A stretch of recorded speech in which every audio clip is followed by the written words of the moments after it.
પિંકી અને એલિયન.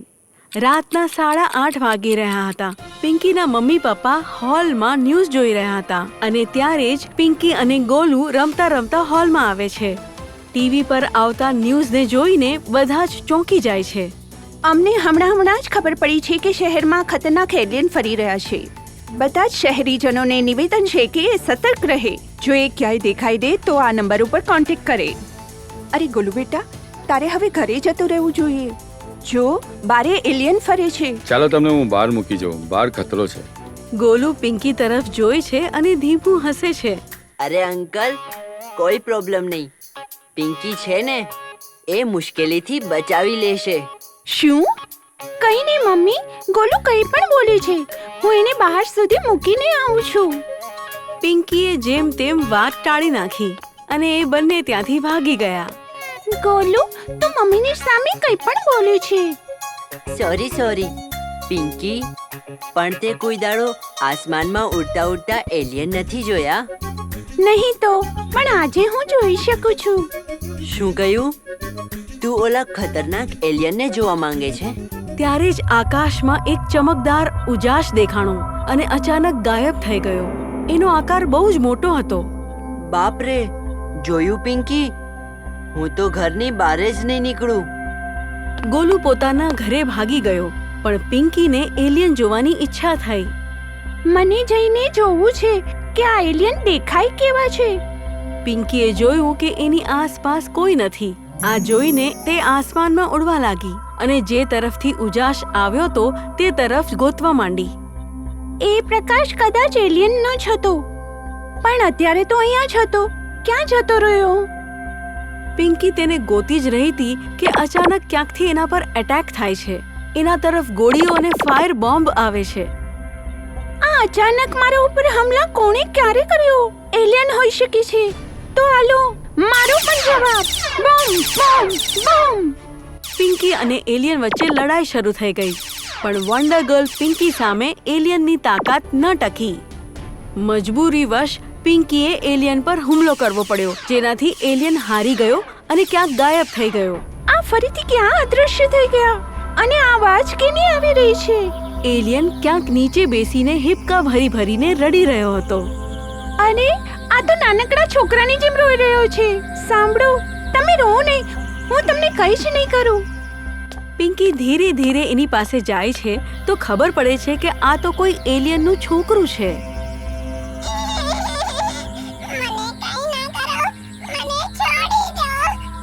તમે ડરો નહીં, હું તમને કંઈ જ નહીં કરું.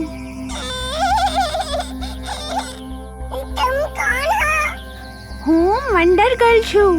હું આ શહેરની રક્ષા કરું છું. પણ તમે અહીંયા કેવી રીતે આવ્યા? પિંકીથી એને કોઈ સંકટ નહોતું એ જાણીને છોકરું રડતું બંધ થઈ ગયું.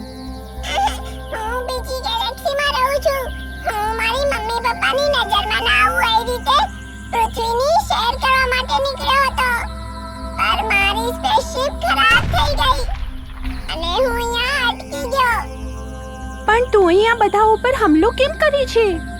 મને કોઈક લોકોએ જોઈ લીધો અને એ લોકો મારી પાછળ પડી ગયા, એટલે હું ડરી ગયો હતો. પિંકી અને એલિયનનું બચ્ચું વાત જ કરતા હતા ત્યાં જ પોલીસની ગાડી આવી, જે એવું સાયરન વગાડતી હતી કે સાવધાન રહો, એલિયન આવી ગયો છે. તરત જ પિંકીએ એલિયનને ઉઠાવ્યું અને હવામાં ઉડી ગઈ. ચલો જલ્દી અહીંયાથી, આપણે અહીંયાથી નીકળવું જોઈએ. બીજે દિવસે ગોલુ પિંકીના ઘરે પહોંચે છે અને કાલના ઉજાસ વિશે વાત કરે છે. પિંકી, શું તું કાલે ઓલા એલિયનથી મળવા ગઈ હતી? પેલું અજવાળું જ એલિયન હતો ને? બોલ ને. અરે ગોલુ, તું કેટલા સવાલ પૂછે છે. આવ, તારી માટે સરપ્રાઈઝ છે. પિંકી ગોલુને ગેસ્ટ હાઉસ લઈ જાય છે, જ્યાં એણે એલિયનના છોકરાને છુપાવ્યો હોય છે. જો ગોલુ, ચીસો નહીં પાડતો અને ડરવાની તો બિલકુલ મનાઈ છે. પણ એવી કઈ સરપ્રાઈઝ છે? પિંકી એક ખાલી ટાંકીનું ઢાંકણું ખોલે છે અને એલિયનનું બચ્ચું ઉડીને બહાર આવે છે. એને જોઈને ગોલુ બહુ ડરી જાય છે અને ધ્રુજવા માંડે છે. અરે ગોલુ, ડર નહીં. આ બહુ જ સારો છે. આ તને કંઈ જ નહીં કરે. પિંકી જબરજસ્તી ગોલુને એલિયનના છોકરા પાસે લઈ જાય છે. એ બંનેનો શેક હેન્ડ કરાવે છે.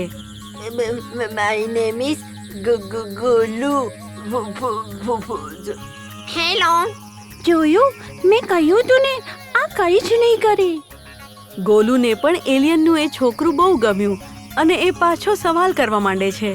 તું ક્યાંથી આવ્યો છે? શું ખાસ તું? શું તને કેક ગમે છે? મને તો બહુ જ ગમે છે. પિંકી, આ લોકો કેક ના ખાય. મમ્મીના હાથના બનેલા એનર્જી સેવિંગ ફૂડ ખાય છે. ગોલુ ચોંકી જાય છે અને પિંકી અને એલિયનનું છોકરું હસવા માંડે છે. પિંકી, શું આપણે આની સાથે રમી શકીએ છીએ? હા હા, કેમ નહીં. ચાલો આપણે પાછળ ગાર્ડનમાં રમીએ. હા, ત્યાં કોઈ આવતા પણ નથી. એલિયન પણ સેફ રહેશે. એ ત્રણેય મળીને ગાર્ડનમાં બહુ રમે છે. ગોલુ, વન્ડર ગર્લ અને એલિયન ક્યારેક હવામાં ઉડે છે તો ક્યારેક ઝાડ પર ઝૂલે છે. એ લોકો રોજ બધાથી છુપાઈને ગાર્ડનમાં રમવા આવતા હતા. એક દિવસ કોઈએ એ લોકોને રમતા જોઈ લીધા અને પોલીસને બોલાવવા માટે એ ત્યાંથી ભાગી જાય છે. પિંકી, પોલીસ તો આપણા એલિયનને લઈને જતી રહેશે. હા, મેં પણ સાંભળ્યું હતું. સાયન્ટિસ્ટ એલિયન ઉપર રિસર્ચ કરવા માંગે છે. ત્યારે જ અચાનક એલિયનનું છોકરું જોર જોરથી રડવા લાગે છે અને પિંકી અને ગોલુ એને ચૂપ કરાવે છે. અરે, તું રડી કેમ રહ્યો છે? શું થયું તમને? મને કહો. વન્ડર ગર્લ બધું જ સરખું કરી દેશે. મારે મારી મમ્મી પપ્પા પાસે જવું છે. મારે અહીંયા નથી રહેવું. મારે મારા ઘરે જવું છે. પિંકી, હવે વન્ડર ગર્લને જ મદદ કરવી પડશે આની. ગોલુ, તું ચિંતા નહીં કર, હું કંઈક કરું છું. એ બંને એલિયનના છોકરાને ગેસ્ટ હાઉસ લઈ જાય છે અને એલિયનના છોકરાને કેવી રીતે ઘર પહોંચાડવું એનું પ્લાનિંગ કરે છે. રાતમાં હું આકાશમાં જઈને એલિયનના મમ્મી પપ્પાને સિગ્નલ મોકલીશ. ત્યાં સુધી ગોલુ, તું આનું ધ્યાન રાખજે. ઠીક છે, પણ તું આ બધું કઈ રીતે કરી શકીશ? એલિયનના કારણે મારી શક્તિ બમણી થઈ ગઈ છે. રાત પડતા જ વન્ડર ગર્લ હવામાં ઉડવા માંડે છે અને ઉપર જતા જ એલિયનના મમ્મી પપ્પાને સિગ્નલ મોકલે છે. પાછું હવામાન બદલાઈ ગયું. સ્પેસશિપ દેખાવા માંડી અને અહીંયા ગોલુ બધાથી છુપાવીને એલિયનના છોકરાને ગેસ્ટ હાઉસની ટેરેસ પર લઈ આવે છે. ચલો એલિયન, આપણે જલ્દી નીકળવું જોઈએ. સ્પેસશિપ અને વન્ડર ગર્લ પહેલેથી જ ત્યાં ઊભા હોય છે અને એલિયનનું છોકરું પોતાના મમ્મી પપ્પા સાથે જતો રહે છે. Thank you wonder girl. Thank you wonder girl. Spaceship પાછી ફરી જાય છે. બીજે દિવસે બધી જ ન્યૂઝ ચેનલો પર એલિયન જતો રહ્યો એવા ન્યૂઝ આવે છે અને ગોલુ અને પિંકી એકબીજા તરફ જોઈને હસે છે. Thank you wonder girl. Mention not.